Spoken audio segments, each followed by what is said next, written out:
What's going on, everyone? I'm Jeff Harris, and welcome into the Delmarva Sports Insider, the only show giving you in-depth analysis to all sports right here on the Eastern Shore. As always, we have a jam-packed show in store for you, so let's jump right in. Coming up tonight on DSI, Cape Henlopen girls lacrosse went for their 10th consecutive state title, taking on St. Mark's earlier this week.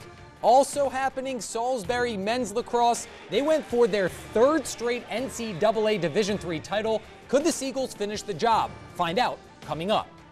And still to come, the latest edition of On Deck featuring the Orioles 2017 first-round pick, DL Hall.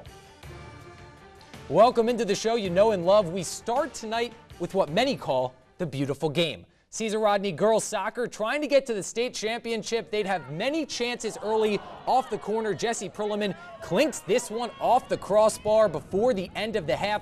Wilmington Charter with a weird goal. Julia Covell from 30 yards out. The wind gets a hold of it, or the wind rather. Morgan Del Saunders loses it, and it rolls in to give the Forces a 1-0 lead at the half. After a CR goal tied things up at 1. Second half, and the fog comes in. Lizzie Barish with a snipe that gives Charter a 2-1 lead, but the Rider star Perlman finally breaks through from the impossible angle, sends this game into overtime. Eventually, we got to penalty kicks. Macy Ramsey steps up and nets the go-ahead goal, so all CR needs is a stop. Then Cheyenne Allen sends it wide. CR, they're moving on to the state final with a 3-2 win over Wilmington Charter.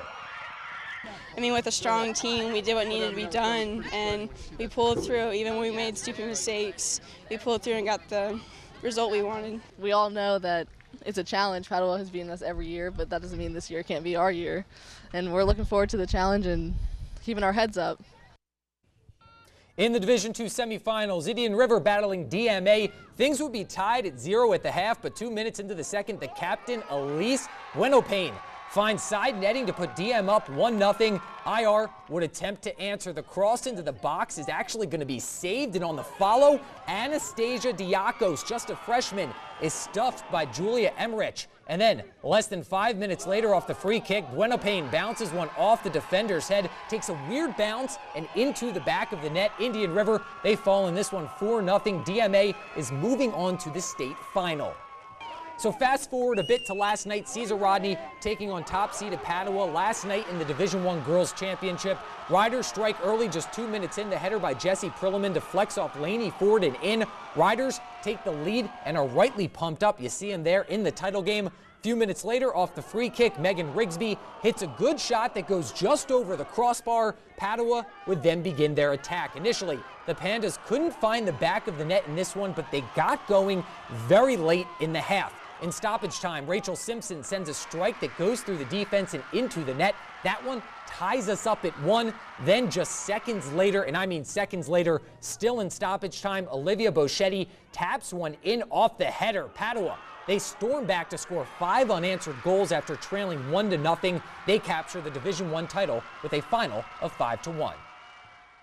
Now, before we head to our first commercial break, we need an update, and I mean we need an update on the Capitals and Golden Knights, who are an hour away, or just under an hour away, from Game 3 of the Stanley Cup Finals. Jonah Restuccio is inside Capital One Arena with more.